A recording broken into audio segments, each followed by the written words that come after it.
Hi, welcome to Parental Alienation. It's Child Abuse Unfiltered. Thank you all for being here today, and welcome to the new subscribers. I thank you all and appreciate every single one of you.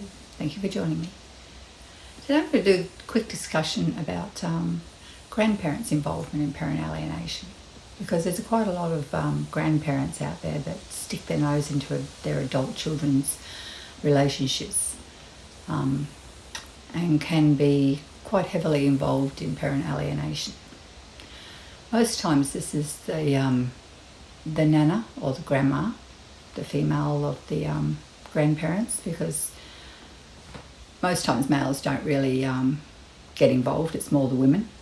For some reason, women feel like they're allowed to be involved in their adult children's relationships and their issues, and if they've got problems, they're quite likely to stick their nose in there and give their opinions. But these people don't just give their opinions, they force their opinions on people. Now, we have a male and a female, where we're both influenced by a narcissistic grandmother. One will do the female first, the mother. How this narcissistic mother of this child had already manipulated the system into believing a whole pile of untruths about the father of this little child. And she had manipulated her mother into believing her side of the story. And instead of being a sensible person like most people would like to get both sides, because everybody knows there's two sides to a story. There's always two sides to a story. But this one manipulated her mother into believing that everything she said was gospel.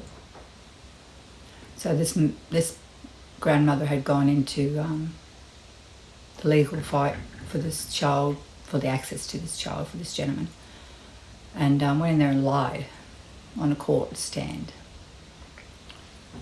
Lied about the allegations that were made against this father. There was no proof, there was no investigation at all into what was happening. It was just words. I've explained once before in my videos about how much words matter, and how in the case of Johnny Depp against Amanda Heard, his lawyer had actually said that in court about how words matter, because they do. People use words as weapons. People use words to hurt people. People use words to make lies up. So words matter. So choose your words carefully when you're doing things, because they can have a huge impact, not just on the people involved, but on the children involved. Now, these grandmother, like I said, went onto the stand and proceeded to lie through her teeth about the abuse this young girl had suffered at this young man's hands, apparently. When there was actually proof that the tables were totally flipped around and she was the aggressor in the relationship, and he would many times be coming over with scratches and bruises and catfight marks, you could call them, where he was defending himself against this lady. But the courts aren't interested in facts. They only go by words. So this was the mother's poison that she had spread through her family. But the same thing happens on the men's side. There are men that go out there and are controlled by their mother, the grandmother of the child, be it the male or a female child, but quite heavily involved in the relationship when they were together. Wasn't there as support for the young girl that was in the relationship with her son. Made excuses all under the sun about the abuse that this young girl had put up with at the hands of her son. And there was proof about what this young man was doing to this young girl. But again, when you get to court, courts aren't interested in facts. Courts go by words. And as I've said in many of my videos before, I don't blame the judges for the decisions they make, because they only make the decisions based on the information they're given. It's the lawyers, the ICLs, Children Independent Lawyer, the lawyers that are working for both parties. Decisions get made without proof being given to the court one way or another, whether there was abuse involved in a relationship or there was no abuse involved in relationship. But these grandmothers get on the stand and go out there and spread all this lies and false truths, manipulate the system, because this particular grandmother didn't like the young girl from day one. I think because she had a mind of her own. But she soon learned not to voice her opinion, soon learned not to argue back. So you've got to feel sorry for the kids that are stuck in these families with these narcissistic parents that don't really have the best interest of the child in their mind. Because being a grandmother myself, one, I wouldn't lie to cover up my child's bad behaviour, because you do it, you own it. You need to be responsible for what you do. And these kids are the victims of lies and false truth out there, because in the end these kids are alienated from their parents, be it the mother, be it the father, without due reason other than words being spat around a courtroom and no one looking into it. No one following up to see whether the children are safe. No one checks to see whether the aggression and the violence that was suffered at the hands of one of these mothers was being inflicted on the children or child. No one checks. They take words, take people by their words. But when there's proof that there's actually violence going on, and you've got hospital reports, you've got police reports, you've got a whole pile of different systems that are backing you up, saying that this abuse was real, this happened. When you get a grandmother up on the stand that is willing to lie for her child, to manipulate the court system, to gain access of a child and alienate the other parent away from that child for no due reason, then it's the child that suffers. And like in all my videos, I've tried to explain that these kids need both parents in their lives unless it's proven that there's proven abuse.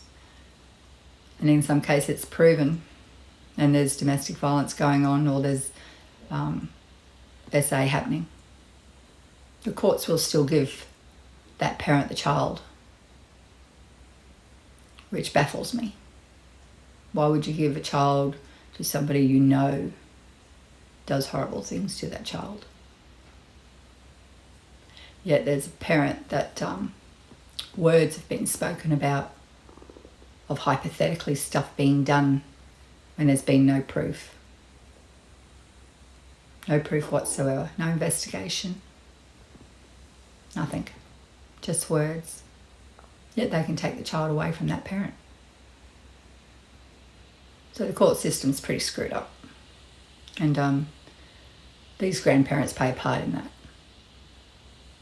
Instead of going out there and speaking the truth about what's actually happening in the relationship, they lie. They lie because they feel like they're supporting their child, but they're not. All they're doing is covering up. See, I believe if you do the behaviour, then you should own the behaviour. If you're an abuser of some kind, then you need to own that and you need to work on that.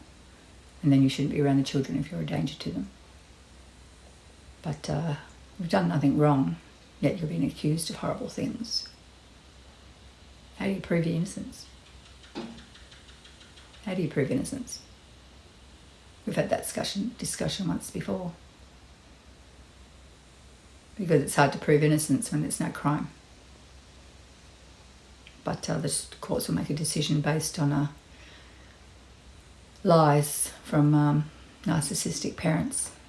And if their grandparents are willing to, or their parents and the grandchild's grandparents are willing to get onto a court stand and lie, then that just shows you how screwed up the system is and how screwed up society is, that they're willing to place a child in danger just to prove their ego's right, not wanting to own the truth.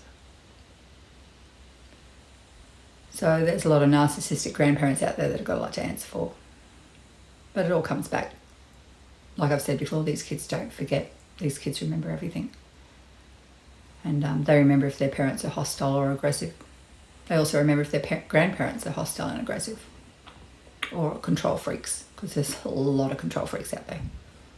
And these kids were stuck with control freaks for a long time till they're old enough to grow and move out of that. So I think if you're in a relationship, and this is my view, each has their own, but this is my personal view, that if you have a child, an adult child, that's in a relationship with somebody, it's none of your business what's going on in that relationship. It's none of your business. Just think back when you were in a relationship and starting out. Did your parents stick their nose in, have an opinion about everything you did? Opinion about the boy or girl you were with at the time? Sometimes they can give their initial vibe on somebody. Oh, she's a really nice girl. I think she'll be really lovely. Oh, he's a great guy. He seems very caring. Face value can be deceiving sometimes, because everybody puts on a face value look, especially when they meet the new parents, because most people like people to like them. And if you're going out with the son or daughter of that person, then you want them to like you. But then there's the other ones that really don't care about that either. They just don't care. I've had reports of people being in relationships and knowing that they're in a dangerous relationship, and it's the same as the spoilt little brat that starts trouble with the parents, that they stand behind the other person and smirk. Well, these narcissistic people do the same thing. When you try to warn a person that they're in danger and they won't listen, well, that's not a good choice you're making, and they don't listen, and that the narcissist stands there smirking like, I've got it, I've got him, I got her. Your words won't mean anything. She's my prisoner now, basically. Until they learn to get their strength back and break away from that. But unfortunately, there's a lot of damage done in between. They lose themselves. When you're in an abusive relationship, that you get spit on, you get suffocated, you get scratched around, you get things thrown at you, and you try to go to the parent for help or support, only to be criticised, chastised, put down, shifted blame on, because in their eyes their child's perfect and you're the problem. But in the end, these people are the ones that will have to face the loneliness as they get older, because like I said, these kids wake up. They already know what the go is, but they're just too young to break away. But once they break away, you've probably got little chance of them being back in their narcissistic's life, because nobody wants to be around that. Nobody's smart anyway. So as for narcissistic grandparents, and if you're one of them out there, then you should take heed to what I'm about to say, because grandparents are on the other end of the lifespan. And while you think you've got it pretty wrapped up at the moment, and you've got all the strings being pulled on your side of the fence, and you feel like you've won because you got to keep the kid over there, and your son's so perfect or your daughter's so perfect, that you forget the feeling of the kids. You forget the welfare of the kids. You forget these kids have minds of their own. See, narcissists, be it a grandparent, be it a mother, be it the father, they're all the same. They're all tarred by the same brush, where the only thing that they care about are themselves, and they don't care about the kid. They like to say they do, but they don't. Because any normal person that really cared about a child, be it a grandchild or be it your own child, that is being alienated or in a split relationship and having to share custody with, then the way things should go are, okay, the relationship didn't work out. That's how things go sometimes. Sometimes they work and sometimes they don't. But number one, it's not that child's fault. It's not the child's fault that you two couldn't get along, that you chose to rush in and have a child before you got to realise and know who each other was and what the families are like, because that's a big thing too. Like I've said, if you've got families that constantly stick their nose into relationships and issues that are in relationships, then the relationship's doomed to fail from day one, because the relationship's between two people, not three people or four, depending. Most times, like I said, it's the grandmother, because the grandfathers aren't usually involved. They don't kind of get their heads in around that stuff. But there probably are a few out there that do. But most of the ones, I'd say 98% of the ones I hear about are the females. The females sticking their nose in where it's not wanted. So they deny their own child happiness. They deny their own child growth and a chance of a happy relationship with somebody because of butting in all the time. And the children that are left behind that are stuck with these people, well, they're there and they've got to learn to survive. So that's what these kids do. They survive. And most times these children act out where they treat the other mother or the father, the one that's being alienated, be it mother or father. They get quite nasty with them. They get hostile with them. And I believe this is for two reasons. One, they feel betrayed and abandoned because they have no support system where they are. They can't reach out and have a shoulder to cry on or someone to talk to when they're being hassled or picked on by narcissistic people. And I know some that if they do show their emotions or do get upset, they get mocked and laughed at and called suhi lalas or a suhi baby. Go and have a cry on your pillow. Go on, have a little suhi, you'll be fine. Yeah. The damage these people do to children that they're supposed to care about blows your mind. And if you're one of the kids that are stuck in one of these positions, which, like I've said before, my videos aren't kid friendly, but I do know that young adults and some kids do see them and are affected by what's going on. So if you're one of these kids, then stay strong.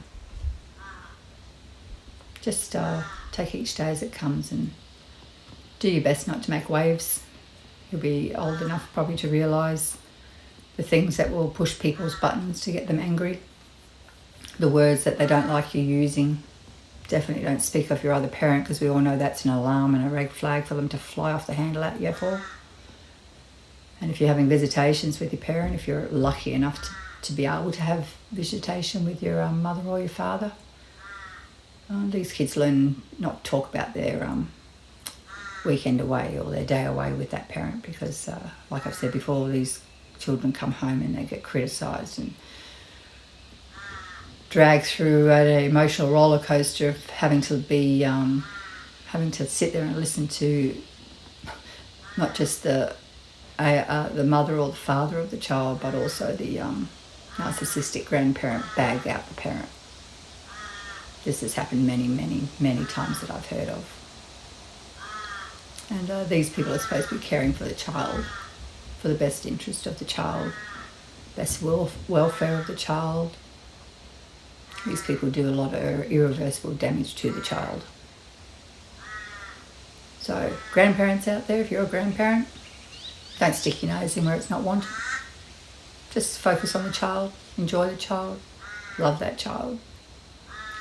he or she's being isolated by her father or her mother against the other parent, then you should probably voice your opinion about that. That it's not right if there's no reason for it other than the relationship breakdown, which is 99% of the cases that I talk about on here are dealing with that. Relationship breaks down and one doesn't take it as easy as the other one, and uses the children as spite, weaponises them as a way to hurt, turn them against the other loving parent for no reason other than to make themselves feel good. Meanwhile, they're damaging their children. And that reflects in the children as they grow. If they're young children, you'll see the signs. These children will start acting out. They'll have problems at kindy, primary school, high school, teenagers, young adult years. Yeah, it has a long-term effect on these kids. Just because someone can't keep their mouth shut and move on with their life. So grandparents, don't get involved in your adult children's relationships. It's none of your business. Stick to your own business, your own relationship.